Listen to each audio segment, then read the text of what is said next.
it's very difficult for an outgoing Prime Minister to resist doing this, partly out of service to those who come after them in order to make more Conservative peers or Labour peers if Labour gets back into government. But also, as I say, because it ensures that they have a legacy for their own ideas in the upper chamber. Not so much that the names that have been reported, which was more the case with Boris Johnson's suggested honours, actually, where some of the names were very controversial. It's more the fact that she has one at all and that it's got more than like 2 people on it, which suggests a lack of reflection on the part of the former Prime Minister. But could you take us through why it is that Liz Truss's peerages list has caused such a fuss? I think resignation honours lists from Prime Ministers are always controversial because prime ministerial careers tend to end in failure and at a time that's not of the Prime Minister's choosing, even if they had expressed some intention to leave office. Now, obviously, Liz Truss's example of that is much more intense than, say, Tony Blair's or David Cameron's. And the reason her suggested honours list, which is currently being vetted by the House of Lords Appointments Commission, is so controversial is that she was in office for 49 days.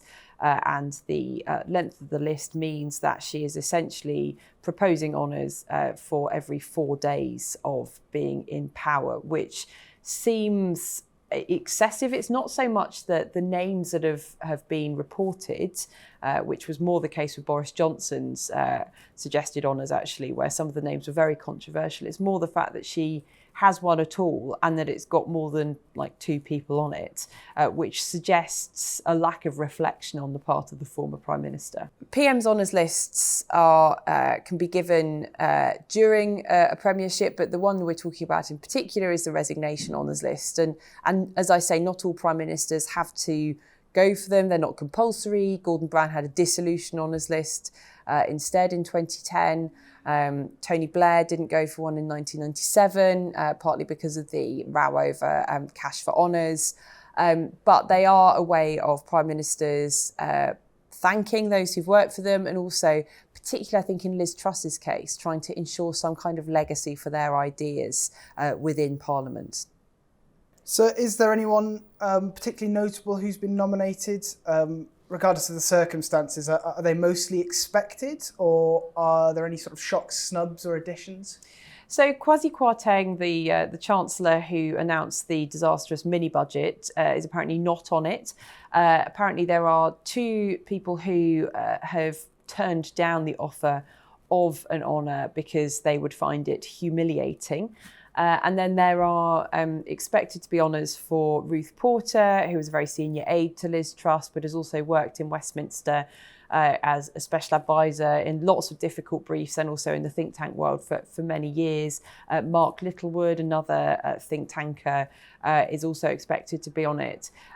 Again, those names are not particularly controversial. They would make a good contribution to the House of Lords, particularly in comparison to some of the other people who've been put in there recently.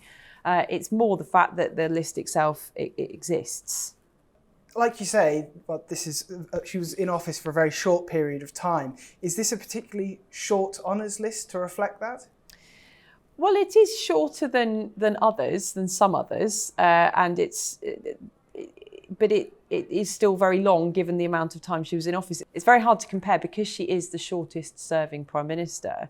There's no real benchmark against which to measure it, even given the Theresa May years. And Theresa May had a reasonably short honours list, and even that was considered quite controversial because some of the peerages were considered to be rewards for failure for some of her previous staffers. Although I would say that seems to have settled down for them in reputational terms since entering the Lords.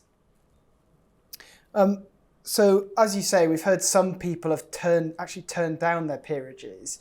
Is that something that usually happens, or is it of particular interest here? It's not that common.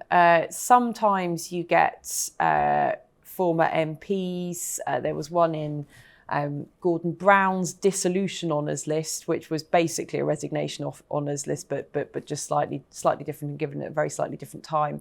There was an MP who claimed that he'd turned down the offer of an honour because it would be embarrassing to be associated with Gordon Brown. Now, obviously, by today's standards, Gordon Brown probably is judged slightly more kindly, but no, it's not that usual. You do again with other gongs, so with MBEs and so on, you do get people who like to make a point of saying, I was offered this and I turned it down. But generally, it's shrouded in secrecy, and generally it is something that people are quite keen for rather than running away from. The reason that these resignation honours lists, and indeed other honours lists given while prime ministers are serving, and not even lists, just one-off appointments such as Zac Goldsmith becoming Lord Goldsmith of Richmond Park.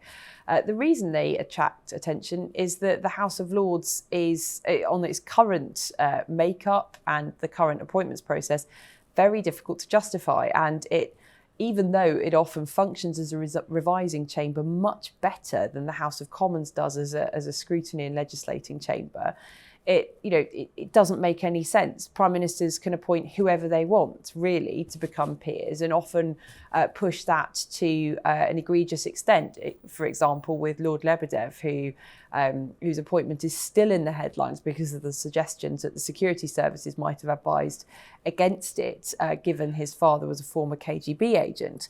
So that it was a particularly controversial appointment, but every time the list is published, there's questions about why so-and-so deserves to be on this list, what contribution they might make to what's supposed to be the core function of the House of Lords, which is to revise and improve legislation.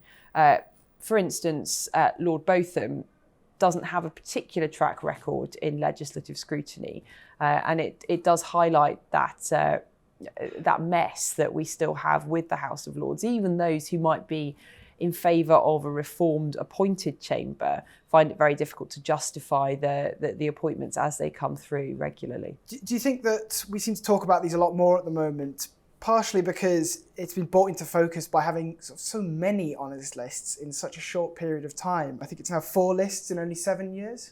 Yeah, it's not just that there are 4 lists coming out in 7 years, it's also the number of peers that there are. The House of Lords is overstuffed at the moment. And while peers now have the option of retiring, very few do.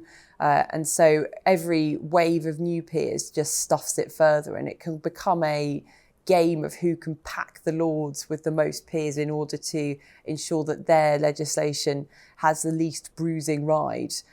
That said, crossbenchers will always ensure that legislation doesn't have an easy ride through the House of Lords if it is controversial, because the appointments process for crossbenchers is different, and they are not biddable, unlike the sort of crony lists that we often see debated in the public eye.